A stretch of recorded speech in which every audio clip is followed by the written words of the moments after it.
Oh, goodness. Okay. Hi. I had a lot of technical difficulties for some reason, but I am here now. We'll wait for a couple people to hop on. I hope everyone's doing good today. Let's see.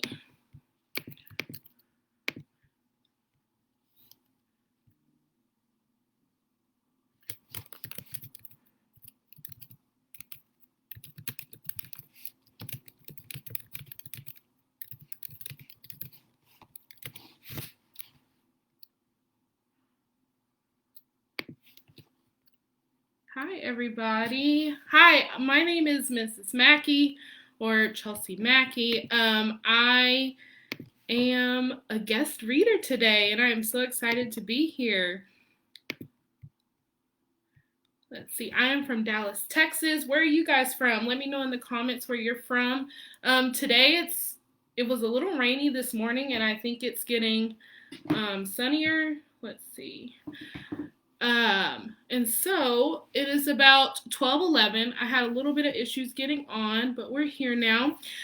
So today we're going to be reading a story like you've been doing every day if you've been coming to these ELA lives on the Get Your Teach on Facebook page. There are a lot of other teachers from around the country that have been reading you books and doing lessons with you. But today I'm here to read a new book that this is my first time reading it out loud. I've read a lot of good things about it, and I'm so excited to read it. Let me know where you're from in the comments, what grade you're in. Okay, so today we're going to be talking about fiction stories and fiction story elements.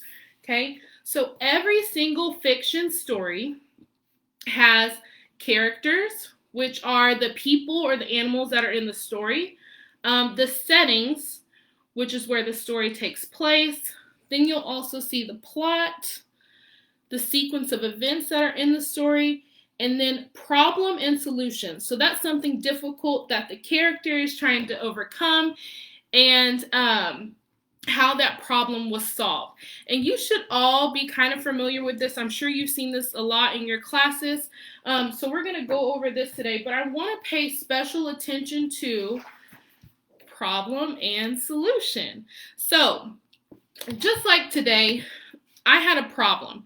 When I got on here, I tried to click all my videos, make sure everything was working, and then it just did not work. So I had to go in and I had to re-download an app and do all this stuff. But I had a problem and then I had a solution. So a problem is something that is causing trouble or harm and something that needs to be solved. Okay? So kind of like a math problem, like you have to solve it. And then the solution is how the problem was solved or fixed. Well, you'll notice that in a lot of fiction stories, there will be, in the plot, there will be a problem, something that is causing trouble or harm, and then a solution.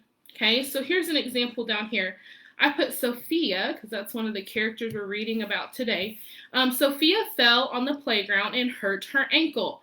So what was her solution to that problem? She went to the nurse's office to get an ice pack. Okay, it's as simple as that. Now, if you'll look in the comments, I do have some organizers that we can use today if you want to grab your parents and have them print it off really quick. We have a story elements organizer. And then while we're reading our story today, you can write down the different characters that are in the story, the settings that are in the story, your plot, your problem, and your solution. And then I also have another organizer where you can write down the overall problem and solution in our book today. And so we'll go over that in just a second. So today I'm going to be reading a story called Sophia Valdez Future Prez. And you'll notice there is a big problem in this story that Sophia is trying to solve. Okay, so without further ado, let's get started. Sophia Valdez is a book written by Andrea Beatty, and she also has written a lot of other wonderful books like Ada Twist Scientist, Iggy Peck Architect, and you'll just have to look her up. She has some wonderful, wonderful books. So we'll get started. Okay, remember to be looking for those story elements. Okay, this is weird. I haven't done this on camera before. Sophia was a baby who got things done, helping her family before she turned 1. So look, she's helping her grandfather water the flowers.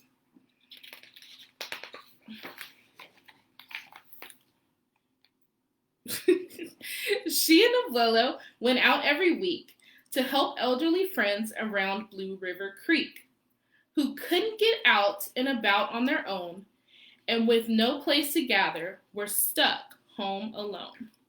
So her and her grandfather are going to visit these friends, and she's bringing them groceries. So I would say that Sophia is pretty helpful. So let's look at this. Here's a picture. Raking the leaves, taking pets for a walk, or just dropping by for a treat and a talk. Sophia Valdez did as much as she could for her family and friends in her whole neighborhood. A dreamer, a doer, a real-life go-getter. Most people like good, but Sophia liked better. So here she is helping her grandfather. She's walking the dogs. He's raking the leaves. Each morning, Abuelo walked Sophie to class.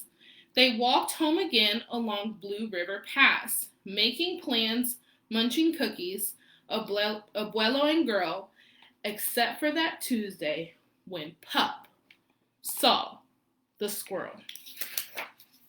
If anybody has dogs, you know how dogs feel about squirrels. And so let's see what happens. With a howl, Pup took off, racing all through the town, over, under, beneath, and around. Sophia scrambled, tried to keep up with the hollering man and the bellowing Pup. So here, even the, see the Pup, oh wait, over here. The Pup is chasing the squirrel. And the author and illustrator did a really good job of doing the words around the page, showing you how crazy it is. I have a friend who has a dog, and her dogs bark at squirrels all the time. She cannot get them to stop. Up the squirrel ran down to the top of a hill, made of leftover junk for the local landfill. They reached the tip top of that mountain of trash, which jiggled and broke with an ear-splitting crash. Okay, so he runs up that landfill full of trash, and then it starts to topple over. Down they all tumbled and hit with a thud on a moldy old pumpkin surrounded by mud. Ugh, hold on here. So gross. Ouch, cried Abuelo. He struggled to stand. A dangerous mess, he said, grasping her hand.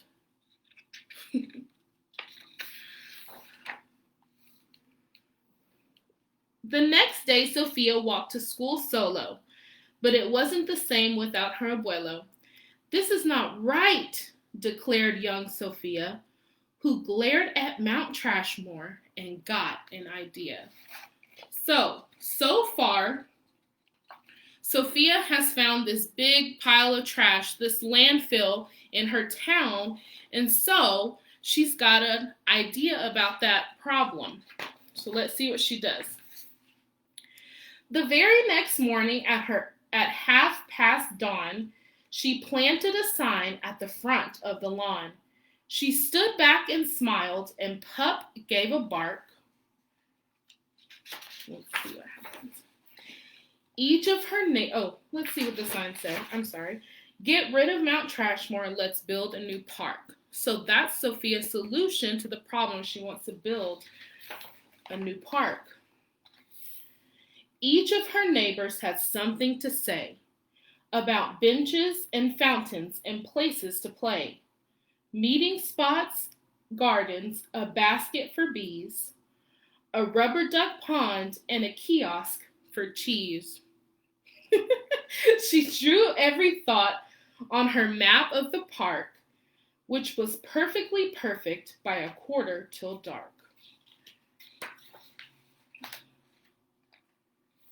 She drifted to sleep in her soft, cozy bed.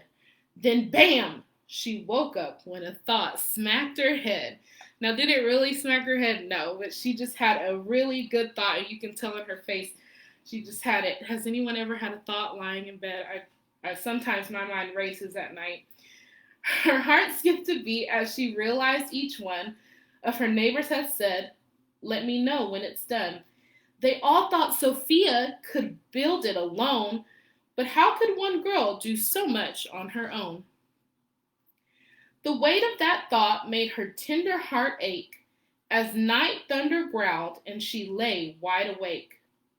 Then dawn brought a storm, and the gloomy sky wept, and the heartsick Sophia finally slept.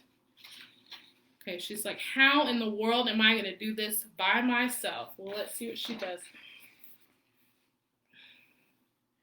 Abuelo baked cookies when Sophie got up. He gave her a bag full and sneaked one to the pup. He blinked back a tear as he hugged his Sophia. "For courage," he whispered. "Te amo mi vida."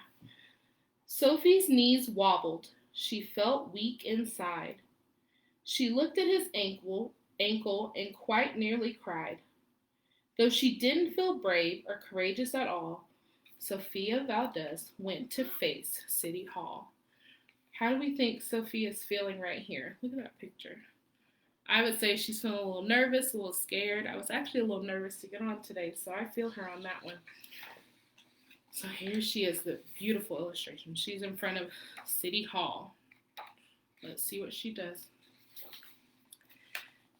The mayor's office sent her to room 401, the Blue River Creek Department of Fun, which sent her downstairs to room 302, the Office of Duck Ponds and Cool Things to Do, to the Office of Monkeys, and then the Department of Cheese, the Division of Mountains and Meetings and Bees, then down to the basement, so musty and cramped, where all the town's papers were sorted and stamped. And that's where the clerk said what no one else did. "You can't build a new park. You're only a kid."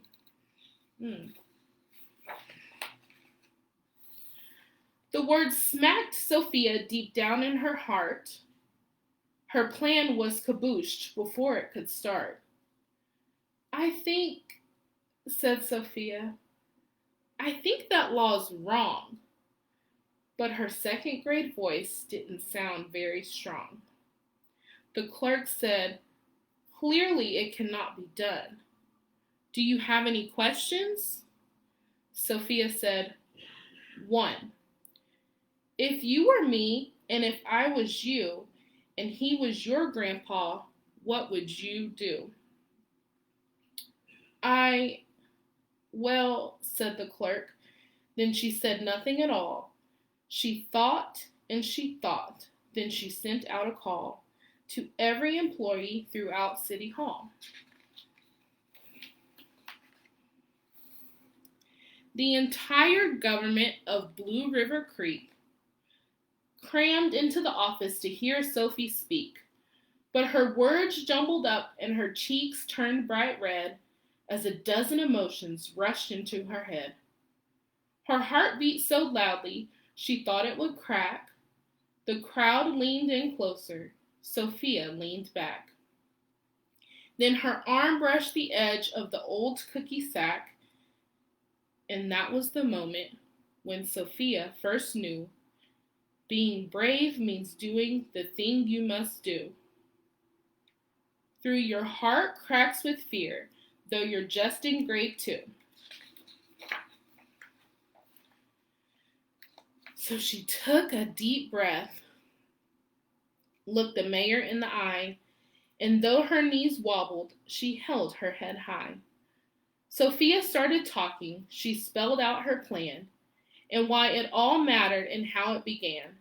And once she got rolling, she had lots to say about meeting spots, monkeys, and places to play, and other ideas for things they could do to help the town's elders and other folks too.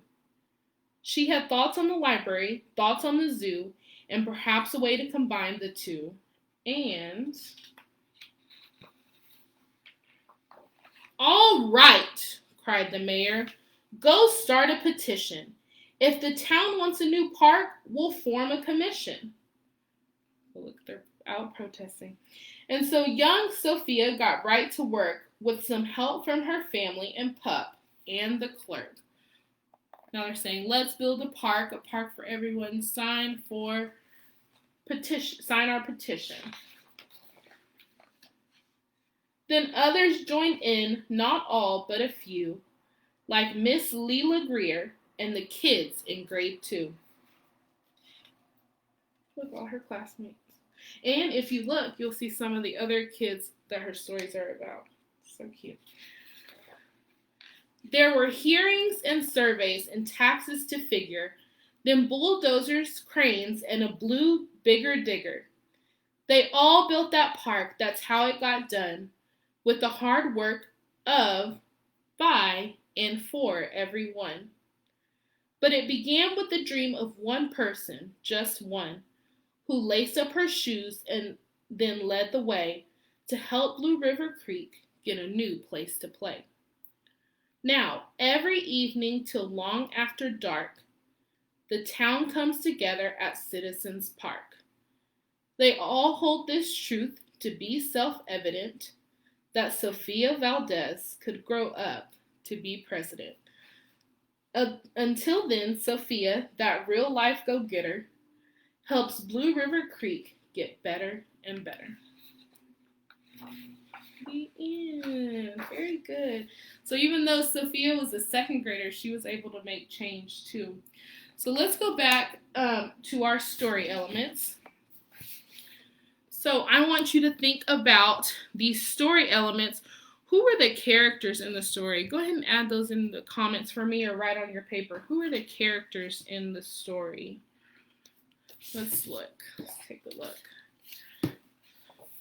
One of the main characters was obviously Sophia and her abuelo. Those are two characters that we have. And then I think another character we should pay close attention to is the clerk. Sophia was helped to change her mind. Look at that little pinky toe there. Good. And then the setting of the story was, I would say, Blue River Creek, because that was where Sophia lived. So I'm going to take a second and write that down. Sophia was our main character. Then we had Abuelo, maybe even the clerk. And the settings were Blue River Creek. And if I was doing this in my classroom, I'd have a board, but I do not, so I have to write it down. Then the plot. So take a second and think about what happened in the beginning of the story, the middle of the story, the end of the story. What were the main plot in this book?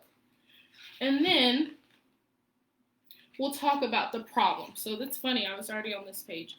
Sophia's biggest problem was that she had this pile, this landfill of trash. And her abuelo had even gotten hurt on it. So it was a bigger problem. It's a safety issue. So her problem was how to get rid of this landfill. Okay? And then how does she solve her problem? How does she solve her problem? Let's see in the comments. Anyone? She solved her problem by going to her neighborhood and seeing what they wanted, and then taking that information all the way to City Hall. And that's how she was able to make change. She got her mayor on board and all the people in the town and was able to solve that problem. Okay? So I really, really love this book, especially for problem solution. And I have a couple of activities. If you look in the comments, I put some freebies for you at the bottom. And so you can go ahead and re-listen to this story and write your own problem and solution. And then I also have a writing thing. So it says, Sophia found a problem in her community and came up with a solution to fix it. Think about a problem in your home or community. How can you solve that problem? Write about it. So I want to hear how you would solve a problem that's going on in your home or your community, and what you would do to solve that problem. And you can write all about it here. Then to practice problem and solution, you'll head to this video clip here. You can write the problem that you see in the video and then the solution. It's a really fun short clip. So you'll just scan that code using your camera or a QR code app. And then there's some other things that I thought would be fun after this book. So Sophia went to her local representatives. So I wanted to know if you know who your local representatives are. And if you don't, that would be a good thing to figure out. So the first activity I have is research it. And you're going to research your local representatives. Tell me who your mayor is, how long they've been in office, and how you can contact them. That's really valuable information. And then the second activity I have is design. So you can take this blueprint page and then design your own park. So which areas would you include? You can use the blueprint planning paper provided. And this is all in that PDF down below, at that link down below. And then last but not least, research what it takes to be president. What requirements are in place for someone who wants to become president? And obviously, Sophia's community thought she had some presidential qualities to offer. So I would love to see what you're doing with those things. Reach out on Instagram. I'm at Instagram at Making Magic in Second. I'd love to see you finish these activities. Tomorrow there will be more guest readers that are coming in, and they'll have some fun things for you to do. So thank you for joining me today. I hope you have a wonderful end of the day. Bye-bye.